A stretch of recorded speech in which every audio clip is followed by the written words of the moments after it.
আজকে আমি বলবো যে বাংলাদেশের ইতিহাসে একটা খুবই ইম্পর্টেন্ট একটা দিন। আপনারা জানেন জুলাই এবং অগাস্টে যে অভূতপূর্ব গণ অভ্যুত্থান হলো, তার পরবর্তীতে যে বাংলাদেশকে পুনর্গঠন এবং এটার যে একটা পলিটিক্যাল সলিউশনে আমরা যাচ্ছি, কিভাবে আমাদের ডেমোক্রেটিক ট্রানজিশন হবে, তার আজকে এই যে আমরা যে তার আজকে সূচনা, আমি বলবো যে তার ডায়ালগটার সূচনা পলিটিক্যাল পার্টির সাথে। এই ইন্টারিম গভর্নমেন্ট যে কনসেনসাস কমিশন করেছে, সেই কনসেনসাস কমিশনের সাথে একটা ডায়ালগের সূচনা হবে।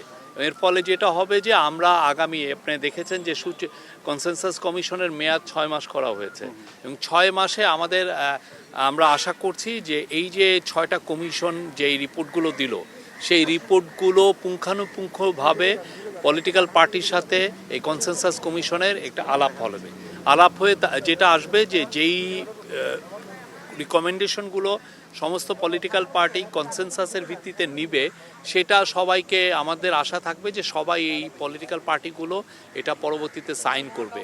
যেই সাইন হবে, সেই সাইন ডকুমেন্টটা হবে হচ্ছে জুলাই চার্টার। সেই জুলাই চার্টারের উপরে নির্ভর করবে যে আমাদের ইলেকশনের ডেটটা কবে। তা অলরেডি আপনারা দেখেছেন, প্রফেসর ইউনূস বলেছেন যে মোস্ট লাইকলি ইলেকশনটা হবে এই ডিসেম্বরের মধ্যে।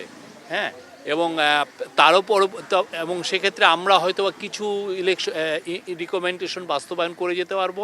পরবর্তীতে পলিটিক্যাল পার্টিগুলো যারা এখানে সিগনেটরি ছিল, যারা ইলেকশনে জিতবে, এরা কন্টিনিউ করবে।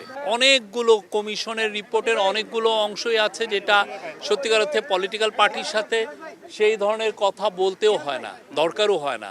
তা আমরা যেটা চাচ্ছি যে যেগুলো দরকার, যেমন ধরেন অ্যাডমিনিস্ট্রেটিভ একটা ডিসিশন, এমন একটা বিষয়, বা খুবই একটা ছোটোখাটো একটা মন্ত্রণালয়ের একটা ছোটোখাটো ডিসিশন, সেটার জন্য পলিটিক্যাল কনসেনসাসের দরকার নাই।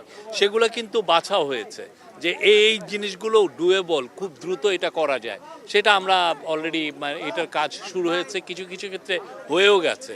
তো আর বাকিগুলো যেগুলোর সাথে যখন মেজর কনসেনসাস দরকার, সেগুলোর জন্য পলিটিক্যাল পার্টির সাথে আমাদের এই কনসেনসাস কমিশনে ইন্টেন্সিভ ডায়ালগ হবে।